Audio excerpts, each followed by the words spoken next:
저는 안진수예요.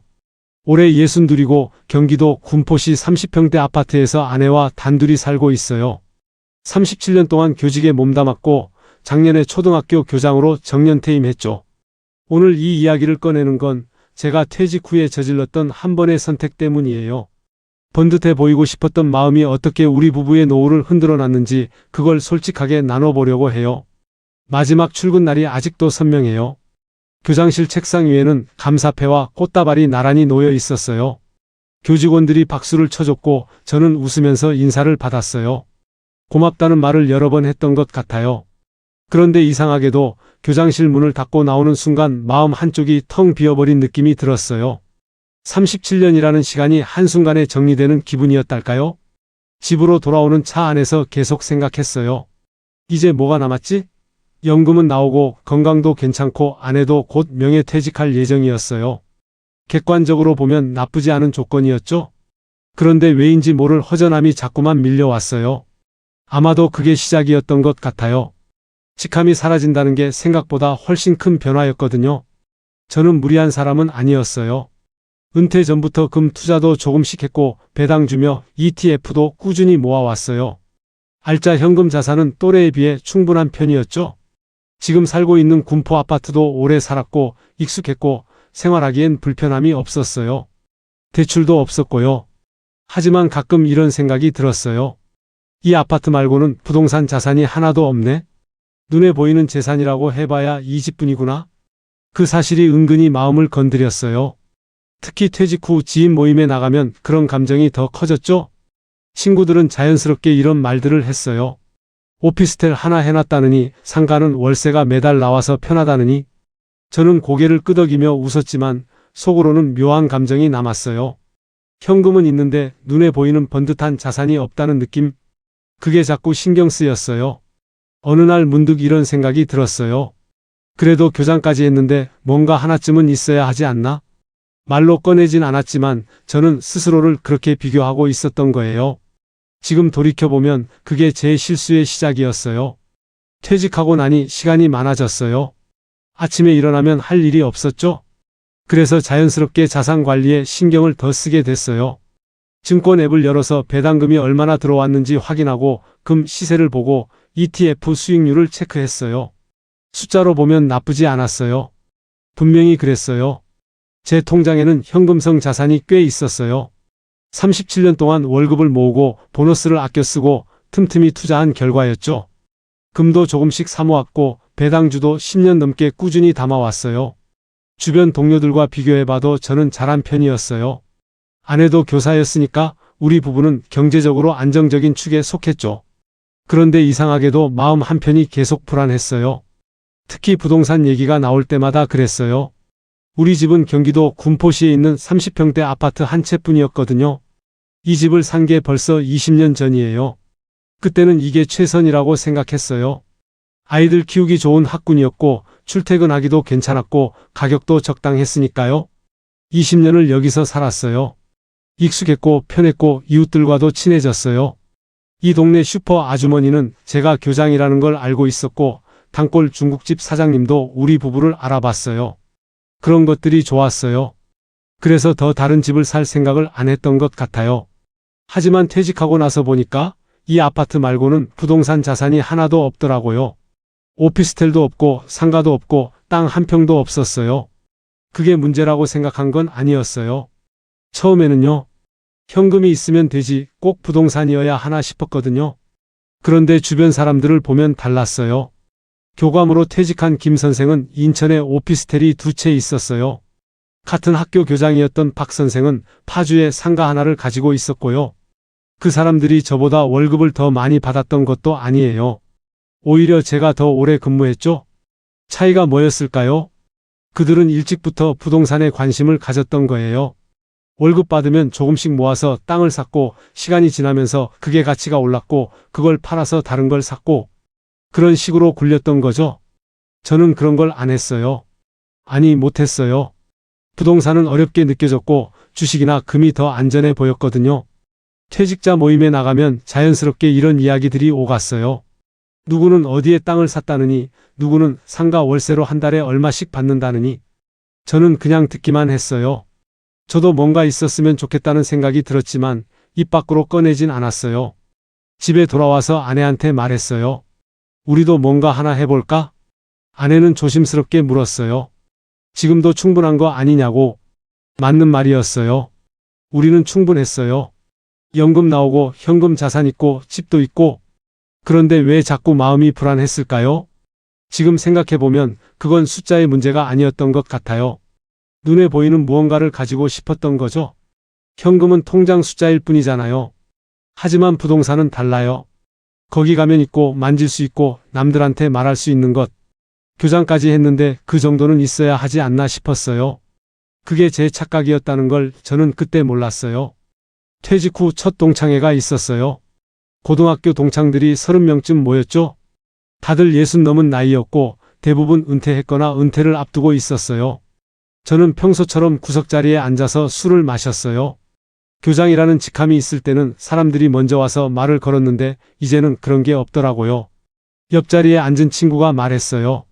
자기는 요즘 오피스텔 관리하느라 바쁘다고.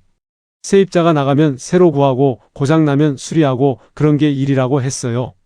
피곤하지만 월세가 매달 들어오니까 나쁘지 않다고 했죠. 저는 고개를 끄덕이며 웃었어요.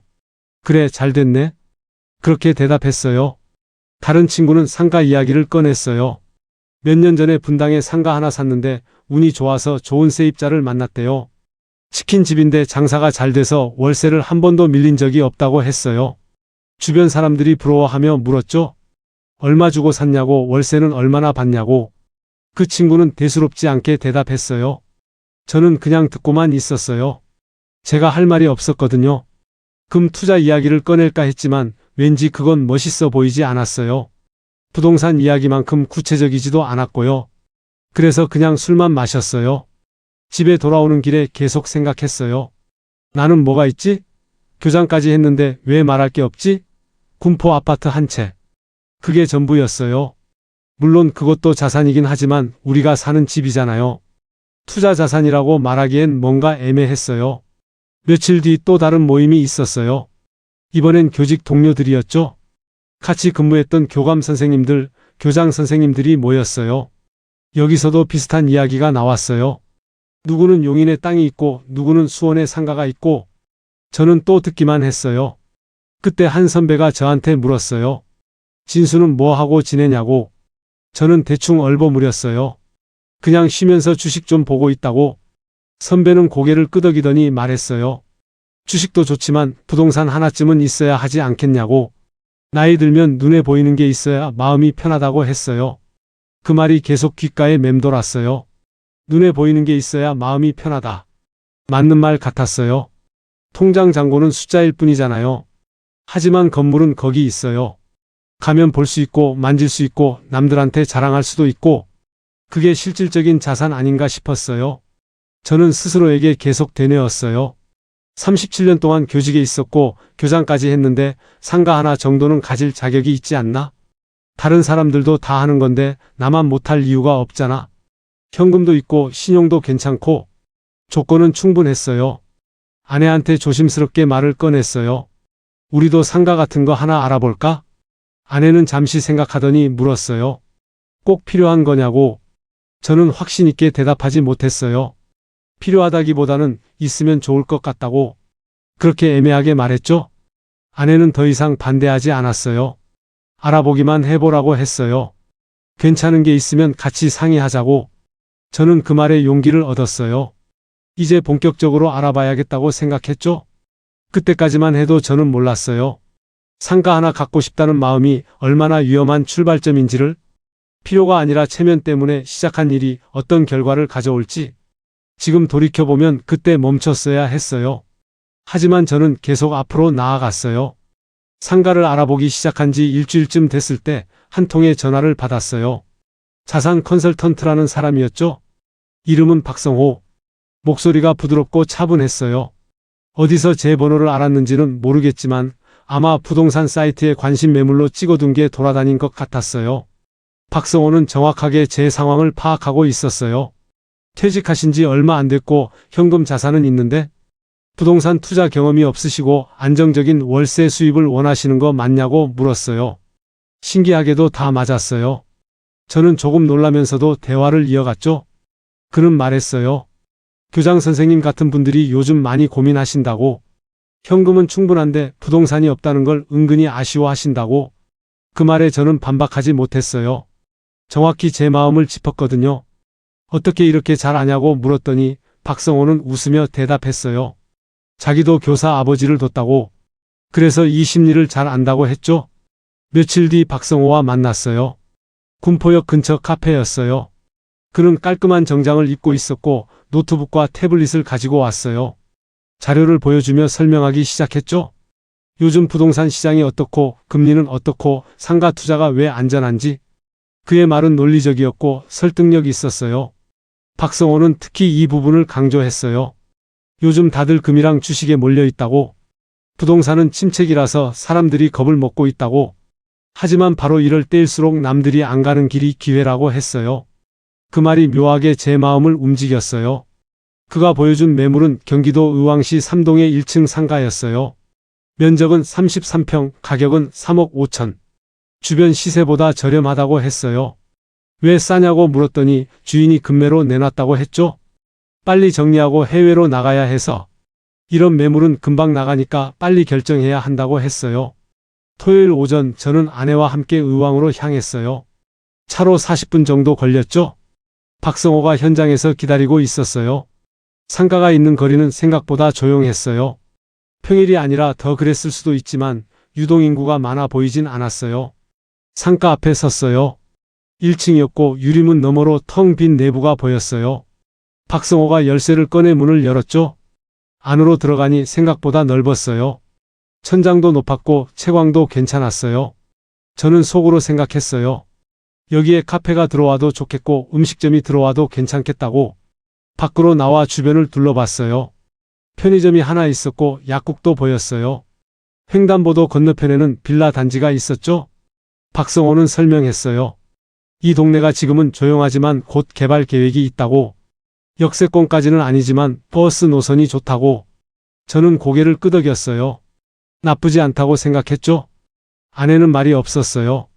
그냥 주변을 천천히 둘러보더니 조용히 말했어요. 어젯밤 꿈자리가 뒤숭숭했다고. 왠지 모르게 불안하다고. 조금만 더 지켜보는 게 어떻겠냐고 했어요. 저는 그 말을 대수롭지 않게 여겼어요. 큰 결정을 앞두고 누구나 불안한 법이니까요. 박성호가 끼어들었어요. 모든 투자는 타이밍이라고. 너무 오래 고민하면 기회를 놓친다고 했죠. 그러면서 덧붙였어요. 안 그래도 다른 매수자도 관심 있어 한다고. 오늘 오후에 보러 온다고. 늦으면 못 살 수도 있다고 했어요. 그 말에 저는 마음이 급해졌어요. 여기까지 와서 이렇게 괜찮은 매물을 놓칠 순 없다고 생각했어요. 아내 쪽을 봤지만 그녀는 여전히 망설이는 표정이었어요. 하지만 저는 이미 결심하고 있었어요. 차로 돌아오는 길에 아내가 다시 한번 말했어요. 정말 괜찮겠냐고. 저는 확신 있게 대답했어요. 괜찮다고. 이 정도 투자는 감당할 수 있다고. 37년 동안 신중하게 살아왔는데 이제는 좀 과감해질 때도 됐다고 했죠. 다음 주 월요일 저는 박성호에게 전화했어요. 계약 진행하겠다고. 그는 잘 결정하셨다며 축하한다고 했어요. 서류 준비해 오시면 된다고. 저는 전화를 끊고 한숨을 내쉬었어요. 드디어 저도 상가 주인이 되는구나. 그런 생각이 들었죠. 지금 돌이켜보면 그날 아내의 말을 들었어야 했어요. 꿈자리가 뒤숭숭하다는 말을, 조금만 더 지켜보자는 말을. 하지만 저는 남들이 안 가는 길이 기회라는 말만 믿었어요. 그게 제가 저지른 가장 큰 실수였어요. 계약일은 목요일 오전으로 잡혔어요. 박성호의 사무실에서 만나기로 했죠. 전날 밤 저는 서류를 챙기느라 정신이 없었어요. 등본, 인감증명서, 통장 사본. 필요한 게 생각보다 많았어요. 아내는 옆에서 조용히 지켜보고 있었어요. 서류를 다 챙기고 나니 새벽 1시가 넘었어요. 잠자리에 들었지만 쉽게 잠이 오지 않았어요. 3억 5천이라는 금액이 계속 머릿속을 맴돌았거든요.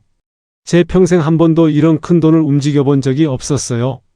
월급은 매달 통장으로 들어왔고 저축은 자동이체로 빠져나갔고 큰 지출이라야 차 바꾸는 것 정도였죠. 다음날 아침 아내가 커피를 끓여줬어요. 저는 그 커피를 마시며 또 생각했어요. 이게 맞는 건가? 하지만 이미 여기까지 왔는데 뒤로 물러설 수는 없었어요. 주변 사람들한테도 이미 말해버렸거든요. 상가 하나 계약한다고.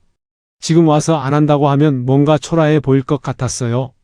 사무실로 가는 차 안에서 아내가 말했어요. 마지막으로 한 번 더 생각해 보자고. 정말 괜찮은 거 맞냐고. 저는 운전대를 잡은 채 대답했어요. 걱정하지 말라고. 이미 다 계산했다고. 대출 이자는 충분히 감당할 수 있고 월세만 제대로 받으면 오히려 남는다고 했어요. 아내는 더 이상 말하지 않았어요. 하지만 그녀의 표정에는 여전히 불안함이 남아 있었어요. 저는 그걸 알면서도 모른 척 했어요. 지금 흔들리면 안 된다고 생각했거든요. 박성호의 사무실은 깔끔했어요. 회의 테이블 위에는 이미 서류들이 쌓여 있었죠. 그는 환하게 웃으며 우리를 맞았어요. 잘 오셨다고. 오늘 좋은 날이라고 했어요. 저는 억지로 미소를 지으며 자리에 앉았어요. 매도인은 오지 않았어요. 대리인이 왔죠. 40대 정도 되어 보이는 남자였는데 말수가 적었어요. 인사만 간단히 하고 서류를 꺼내보더니 박성호에게 진행하라고 고개를 끄덕였어요. 저는 그게 조금 이상하다고 느꼈어요. 3억 5천짜리 상가를 파는데 주인이 직접 안 온다는 게. 하지만 박성호는 괜찮다고 했어요. 요즘은 다 이렇게 한다고. 매도인이 바쁘면 대리인을 보내는 게 일반적이라고 했죠. 저는 그냥 넘어갔어요. 뭔가 이상하다고 느끼면서도 이미 여기까지 왔는데 돌아갈 수는 없었거든요. 계약서를 읽기 시작했어요. 법률 용어가 많아서 이해하기 어려웠어요. 평생 국어를 가르쳤지만 법률 문서는 또 다른 세계였죠. 박성호가 옆에서 설명했어요. 이건 이런 뜻이고 저건 저런 뜻이라고. 저는 고개를 끄덕이며 들었어요. 특약사항 부분에 시선이 멈췄어요. 뭔가 복잡한 문장들이 빼곡히 적혀 있었는데 박성호는 그냥 형식적인 거라고 했어요. 다 표준 약관이라고. 저는 더 이상 묻지 않았어요. 평생 아이들에게 뭐든 꼼꼼히 읽어보라고 가르쳤지만 정작 저는 그날 그 말을 지키지 못했어요. 아내가 작은 목소리로 물었어요. 저 부분은 무슨 뜻이냐고. 임대차 보증 관련된 조항이었어요. 박성호는 친절하게 설명했지만 아내의 표정은 여전히 석연치 않았어요. 저는 아내의 손을 가볍게 잡았어요. 괜찮다는 의미였죠. 드디어 서명할 차례가 왔어요. 볼펜을 집어들었는데 손이 떨렸어요. 제 이름 석자를 쓰는데 평소보다 훨씬 오래 걸렸어요. 계약서 여러 장에 도장을 찍었어요. 쿵쿵쿵. 그 소리가 유난히 크게 들렸어요. 계약금 3,500만 원을 이체했어요. 스마트폰으로 송금 버튼을 누르는 순간 가슴이 철렁했어요. 순식간에 통장에서 큰돈이 빠져나가는 게 실감났거든요. 박성호는 축하한다며 악수를 청했어요. 저는 그의 손을 잡으며 억지로 웃었어요. 사무실을 나오는 길 아내가 말했어요. 이제 와서 하는 말인데 뭔가 찜찜하다고. 조금만 더 알아보는 게 어떻겠냐고 했지만 저는 이미 다 끝났고 잘 되기를 바라야지 초지지 말라고 했어요. 그런데 사실 저도 똑같이 느끼고 있었거든요. 하지만 이미 계약은 끝났고 돌이킬 수 없었어요. 살면서 그렇게 덜컥 큰 돈을 계약한 적이 없으니 그것 때문에 괜히 생긴 불안이라고 여겼어요. 차에 타서 한참을 말없이 앉아 있었어요. 엔진도 걸지 않고 그냥 앞만 바라봤죠. 지금 와서 돌이켜보면 참 사람의 감이 틀린 게 아니에요. 계약을 마치고 집으로 돌아오는 길, 저는 이상하게 어깨가 펴지는 느낌이 들었어요. 아까 전까지의 불안함은 어디 갔는지 묘한 자신감이 생겼죠. 신호등 앞에서 멈춰 섰을 때 아내에게 말했어요. 이제 나도 상가 하나 있는 사람이라고. 아내는 창밖만 바라보며 대답하지 않았어요. 집에 도착해서 서류를 꺼내 책상 위에 펼쳐놨어요. 계약서, 등기부등본, 대출 서류. 그걸 보고 있으니 뭔가 실감이 났어요. 정말 제 명의로 된 상가가 생긴 거예요. 33평, 의왕시 3동, 1층. 숫자와 주소가 명확했어요.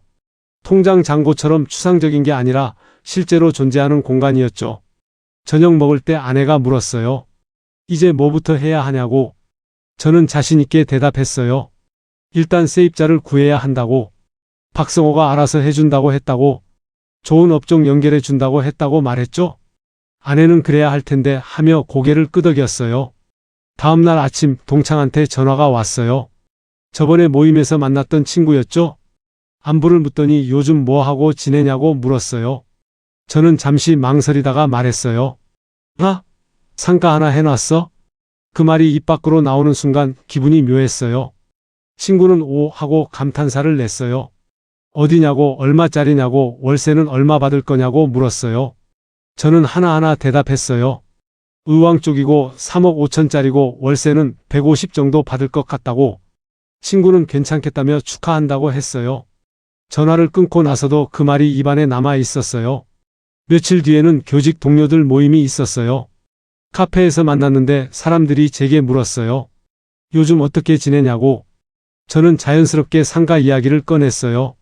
얼마 전에 하나 샀다고. 사람들은 관심을 보였어요. 어디냐고, 어떤 업종 들어오냐고. 저는 설명했어요. 의왕에 있고 1층이고 곧 세입자 구할 거라고. 한 선배가 말했어요. 역시 진수는 눈썰미가 있다고. 요즘 같은 때 부동산 사는 게 쉽지 않은데 잘했다고. 그 말이 기분 좋았어요. 교장 시절에 받던 인정과는 또 다른 종류의 인정이었죠. 집으로 돌아오는 길에 편의점에 들렀어요. 단골 편의점이었는데 사장님이 웃으며 말을 걸었어요. 교장 선생님 요즘 안색이 좋으시네요. 저는 웃으며 대답했어요. 좋은 일이 생겼다고. 뭔데요? 사장님이 물었죠. 저는 잠시 망설이다가 말했어요. 상가 하나 샀다고. 사장님은 대단하시다며 엄지를 치켜 세웠어요. 저는 과자 봉지를 들고 나오면서 혼자 웃었어요. 이렇게 말할 수 있다는 게 좋았어요. 상가 주인. 그 단어가 주는 무게감이 있었죠. 눈에 보이지 않는 금이나 주식과는 달랐어요. 밤에 침대에 누워서도 계속 생각했어요. 이제 나도 뭔가 있는 사람이 됐구나. 교장이라는 직함은 사라졌지만 상가 주인이라는 새로운 정체성이 생긴 거예요. 그게 저를 지탱해 주는 것 같았어요. 퇴직 후에 공허함을 채워주는 무언가였죠. 아내는 옆에서 책을 읽고 있었어요. 저는 그녀에게 물었어요. 기분 좋지 않냐고. 우리도 이제 뭔가 있잖아. 아내는 책에서 눈을 떼지 않은 채 대답했어요. 글쎄, 세입자가 들어와 봐야 알 것 같다고. 저는 그 말에 기분이 좀 상했어요. 왜 이렇게 부정적이냐고 묻고 싶었지만 참았어요. 핸드폰을 꺼내 사진첩을 열었어요. 계약 당일 찍어뒀던 상가 사진이 있었어요. 유리문, 넓은 내부, 깨끗한 바닥. 사진으로 보니 더 괜찮아 보였어요. 저는 사진을 확대해서 구석구석 들여다봤어요. 여기가 내 거야. 그렇게 중얼거렸죠. 다음날 아침 거울을 보며 넥타이를 매다가 문득 생각했어요. 상가 주인이라는 말이 이렇게 기분 좋은 거였나? 통장에 얼마가 있든 그건 숫자일 뿐이었어요. 하지만 상가는 달랐어요. 거기 가면 있고 내 명의로 등록돼 있고 남들한테 말할 수 있는 것. 출근할 일도 없는데 정장을 챙겨 입었어요. 아내가 어디 가냐고 물었죠. 저는 상가 한번 보고 올 거라고 했어요. 그냥 확인 차원이라고. 실은 그냥 가보고 싶었어요. 제 상가를 직접 눈으로 확인하고 싶었던 거죠. 의왕까지 가는 40분 내내 기분이 좋았어요. 라디오에서 나오는 노래를 따라 부르기도 했어요. 상가 앞에 차를 세우고 내려서 건물을 올려다봤어요. 내 거야. 다시 한번 중얼거렸어요. 그 말이 참 좋았어요. 하지만 그때는 몰랐어요. 이 기분 좋은 말이 그럴듯하게 들리는 껍데기가 얼마나 큰 대가를 치르게 될지. 계약하고 일주일쯤 지났을 때 박성호한테 전화했어요. 세입자는 어떻게 되고 있냐고. 그는 여전히 밝은 목소리로 대답했어요. 지금 몇 군데 알아보고 있다고. 좋은 업종으로 연결해 드릴 거라고. 조금만 기다려 달라고 했죠. 한 달이 지났어요. 세입자 소식은 없었고 대신 은행 문자가 왔어요. 대출 이자 자동이체 완료. 102만 원. 숫자를 보는 순간 가슴이 철렁했어요. 월세가 들어오기 전에 이자가 먼저 나간 거예요. 당연한 수순이었지만 막상 통장에서 빠져나가니 실감이 났죠. 아내한테 보여줬어요. 아내는 잠시 문자를 들여다보더니 물었어요. 다음 달에는 세입자 들어오는 거 맞냐고. 저는 그렇다고 했어요. 박성호가 알아보고 있다고. 곧 연락 올 거라고 했죠. 하지만 제 목소리에는 확신이 없었어요. 2달째가 됐어요. 박성호한테 다시 전화했어요. 이번엔 조금 다급하게 물었죠. 도대체 언제쯤 되는 거냐고. 그는 죄송하다며 말했어요. 요즘 경기가 안 좋아서 상가 구하는 사람이 많지 않다고. 하지만 곧 좋은 소식 있을 거라고 했어요. 그날 저녁 저는 혼자 차를 몰고 의왕으로 갔어요. 아내한테는 말하지 않았어요. 그냥 답답해서 직접 보고 싶었거든요. 평일 오후 4시쯤 도착했는데 거리는 생각보다 한산했어요. 사람보다 바람이 많았죠. 상가 앞에 서서 주변을 둘러봤어요.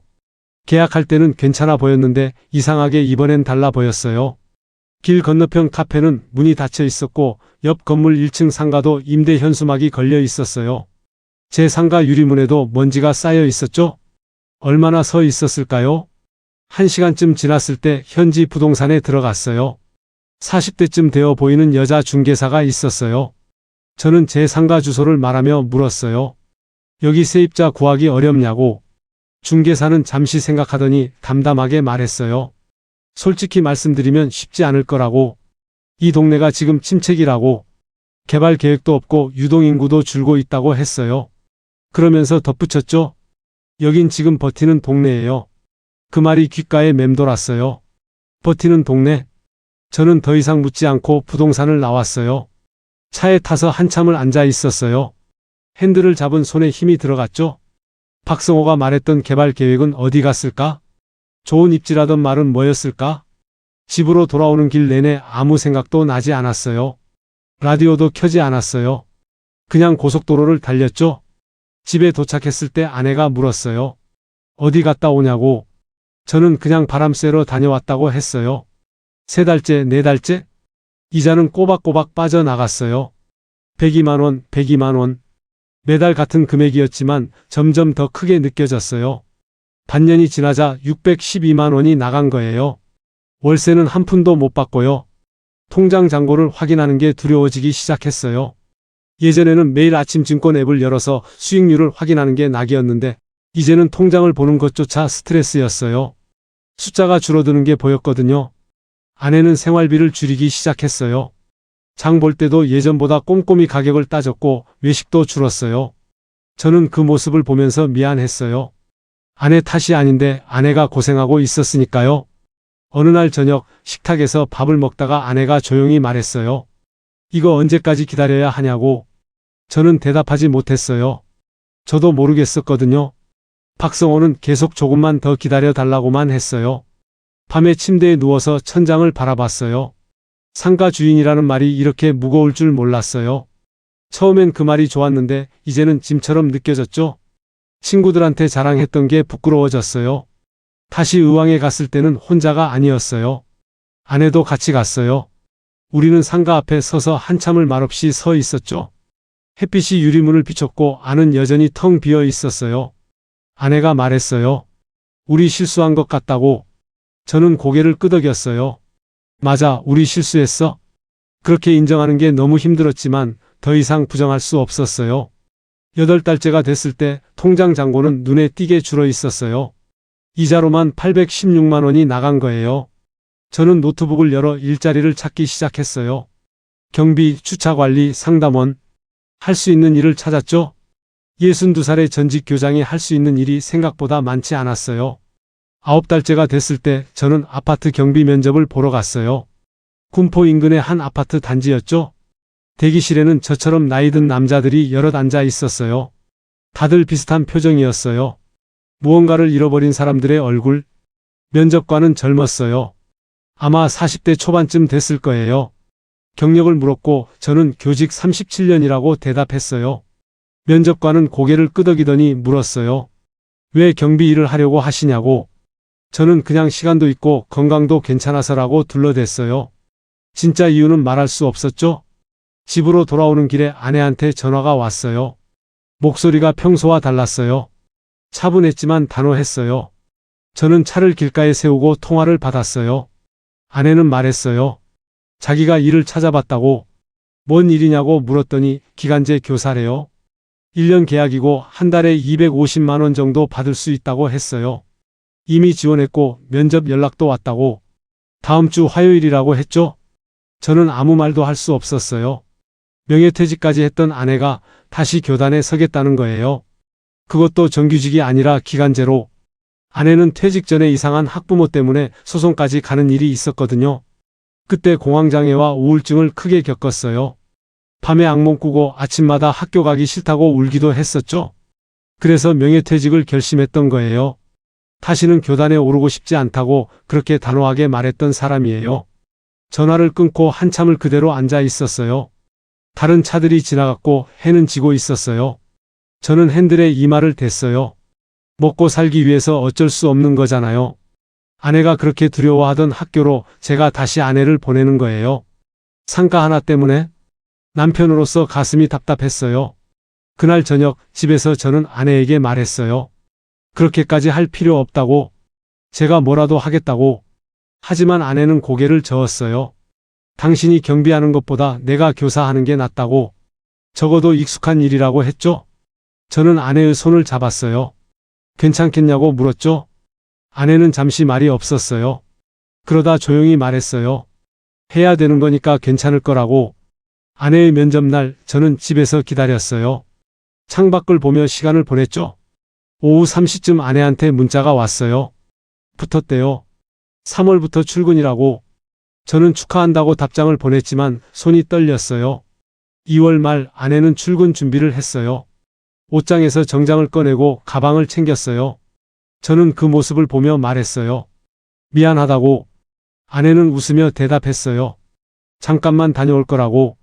1년만 하고 그만둘 거라고. 하지만 우리 둘 다 알고 있었어요. 1년이 끝나면 또 1년을 더 해야 할 거라는 걸. 상가가 팔리지 않는 한 아내는 계속 일해야 한다는 걸. 3월 첫 월요일 아내가 출근했어요. 아침 7시에 집을 나섰죠. 저는 현관에서 아내를 배웅했어요. 가방을 든 아내의 뒷모습이 작아 보였어요. 60살의 여자가, 명예퇴직한 교사가 그렇게 힘들어했던 학교로 다시 향하는 모습.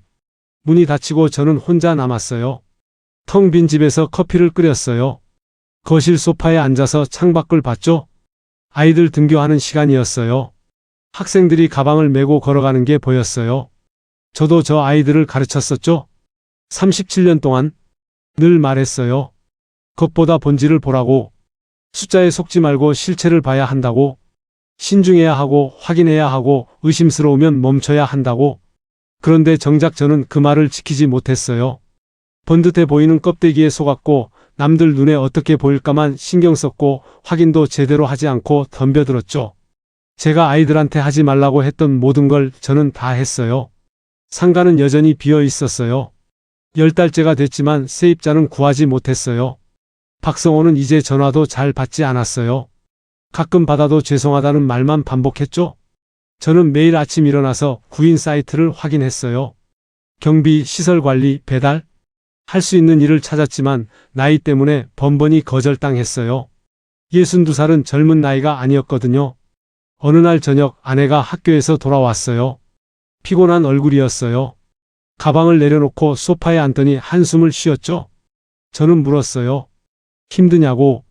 아내는 괜찮다고 했어요. 아이들이 귀엽다고. 오히려 다시 일하니까 좋은 것 같다고 했어요. 하지만 저는 알았어요. 아내가 거짓말하고 있다는 걸. 밤에 잠을 못 자고 뒤척이는 소리를 들었거든요. 아침에 학교 가기 전에 화장실에서 오래 나오지 않는 것도 봤어요. 60살의 기간제 교사로 일하는 게 얼마나 힘든지, 젊은 선생님들 사이에서 얼마나 외로운지. 그런데도 아내는 웃으며 말했어요. 잠깐만 다녀온다고. 밤에 침대에 누워서 생각했어요.